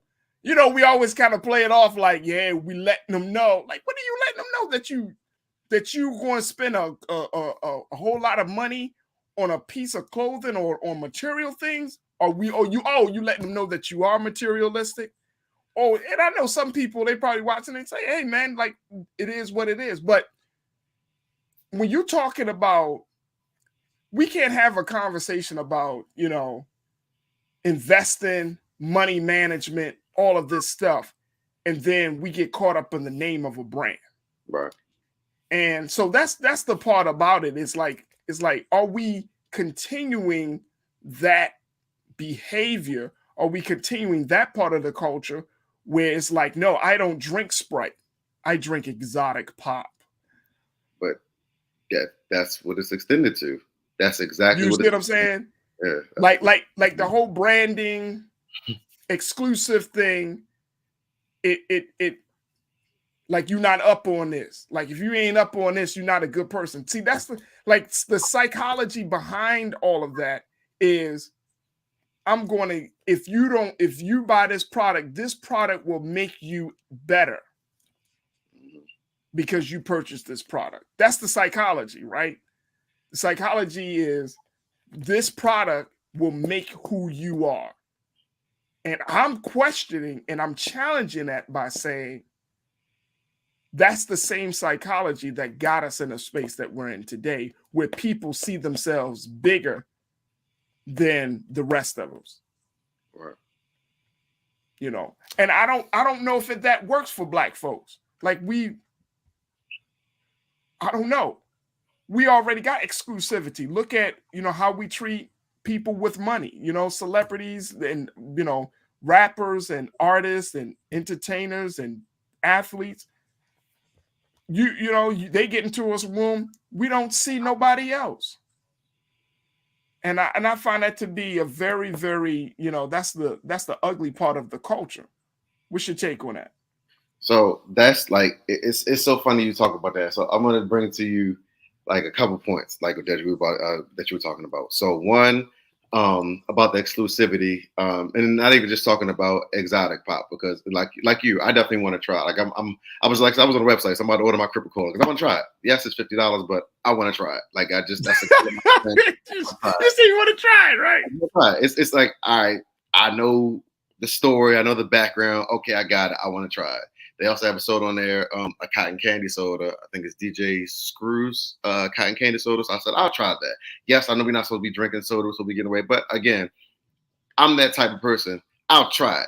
Like I'm not saying I'm going to subscribe or have a weekly influx of soda coming. Like, no, I'm not saying. I just want to try it. Just give it a shot because again, it is Black owned. I like to support Black owned as much as I can. But at the same sense, it's like the exclusivity part stuck out to me. So like, think about this. When you were talking, I was sitting here thinking about, I said, all right, I financially have gained, went up in life. It's been a nice ride these last couple of years. So I keep on increasing. So I started thinking, I said, I look around in my, my place. I'm like, all right, well, some things that I've purchased that I would have never normally purchased. And that comes with my financial situation. And then I also start thinking about, well, I also am still frugal. So I don't just purchase outright. I can admit I still use Klarna. I use Afterpay because I don't feel like you should get all my money at one time. Right. But the brands that I've purchased, I'm going to say this in a joking way, but it's like, I don't buy nothing where if I wear it or if I post it, I can't wear it again. So a lot of times you see people that pay all this money for this Gucci or this whatever. But as soon as you take that pic, the culture we live in, you can't wear it no more. Right. You already posted the picture. Right. I buy stuff like book bags. Like I get things that I can rock on a consistent basis. But it's like, that's the mindset of the culture that we, That's a good point. It's funny the show's called The Culture, but that's the mindset. Like that is the mindset. Once you post it, that's it. Like you can't wear it no more. So how much you willing to spend on that designer item to not even be able to rock it no more or wear it anywhere or be seen with it in public because you already posted that picture with it. So you better not take no picture in it at this point. So, it's just like, I kind of still look at things from my perspective. It's like, I don't want to throw my money out there to these exclusive brands and these designer brands, but I'm also interested in the culture of, well, what makes them so poppin' in our culture? What's the attraction? I might find some things I like. I'm gonna tell you this 9 times out of 10, and this is just being me 100% honest. A lot of the crap I just can't even rock with. So it's like, it's not like you're exclusive to me because I don't even rock with majority of your stuff. It's just, I might find, if it takes me to scroll on your website for 5 minutes to finally find something, then it means you don't appeal to me. Like something that appeals to me, as soon as I click on your website, boom, the first thing, I want that. Like if I gotta scroll and find it, that's not my, I'm staying in my financial leg. That's how I'm staying in my lane. I can't jump into that lane. But like, Jules, I think the point and the question that you brought up is the point. Is the dominating question in this conversation, which is, why are we attracted to the brands, right? Mm-hmm. Because we have been conditioned to believe that what we wear makes us who we are, right? And guess what? if you have low self-esteem, if you don't see yourself in the proper light, then you are a prime candidate for that type of marketing. That's your prime candidate. I remember watching Netflix got this Abercrombie and Fitch documentary. They talked about how the brand was hot in the early 2000s and all of this stuff, how it just came to power. And then it becomes such a brand that was in demand that, you know, everybody was wearing Abercrombie and Fitch. Mm-hmm. You know what I mean? Or you wanted to get a shirt. You wanted to get something and you got to have it, you know, A and F, you know what I'm saying? Like on the logo and Abercrombie down the sleeve or something, right? Like I remember, and one woman said, she's an Asian woman. Now the whole documentary is the fact that they went down this very racist kind of, their clothes the messaging started to get more racist. And one Asian woman said, she said, I remember being a young girl in high school or college and I was wearing my Abercrombie shirt. You know, she showed all these pictures. She was like, that was the only item I had for Abercrombie. But when I would hang out with certain group of friends, I'm rocking my Abercrombie because it made me feel like I'm somebody, made me feel accepted. And that's what it is. That's what it is. Brands, like there's a social science attached to the fact that when you drink something, when you drive something, when you wear something, you're seeing the imagery of who you are is elevated. That's the whole purpose for Instagram, right? Like if you're sitting in front of a Maserati or a Tesla, you know what I mean? People are going to assume that that's your car. They don't think that you walking like you in Miami, you just happen to walk by one and you like, yeah, yo, this is what I want. Versus that being the truth. So I'm just saying like it really speaks to where we are in you know, emotionally and mentally and psychologically, where we look to things outside of ourselves to make us believe that that's going to compensate for the lack inside of ourselves. And I think that's the problem. Can I go ahead, bro. You got about 30 seconds. All right, so I got a quick joke story from this weekend. All right, go ahead. So I had to go to a funeral for a family member this weekend, but it was me and Pops riding together all weekend. Pops has a brand new BMW. Now I'm not into all luxury cars and all this other stuff, blah, but like that. That's, you know, his thing. I love it. But we were about to leave and we're getting on the highway to go home. My man dropped the top. So I'm riding the 2022 BMW convertible. I ain't gonna front Farajii. I sat there for him and I was like,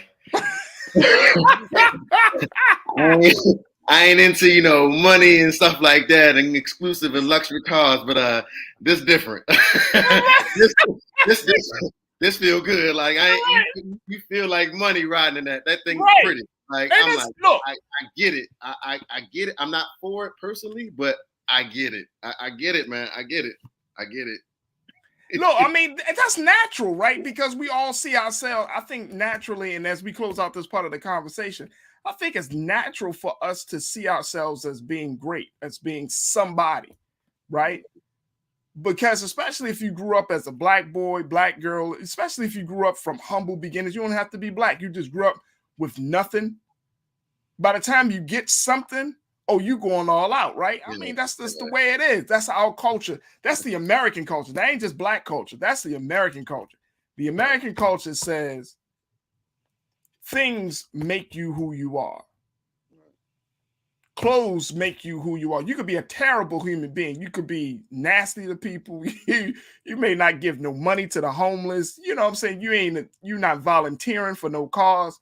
But if you wear certain things, if you drive a certain thing, guess what? You are considered to be great, a great human being.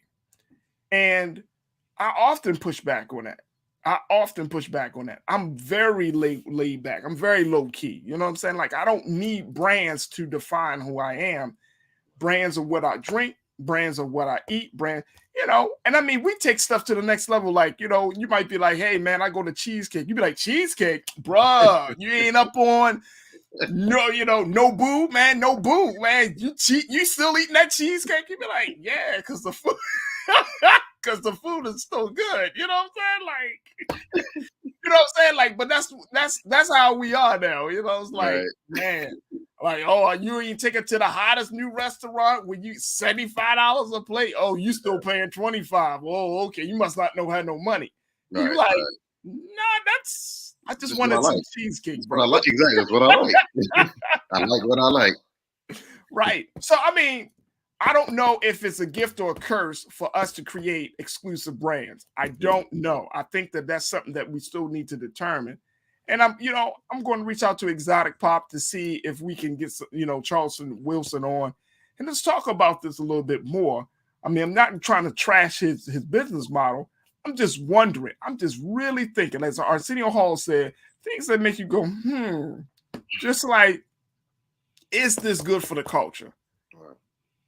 Is exclusivity good for the culture? I don't know.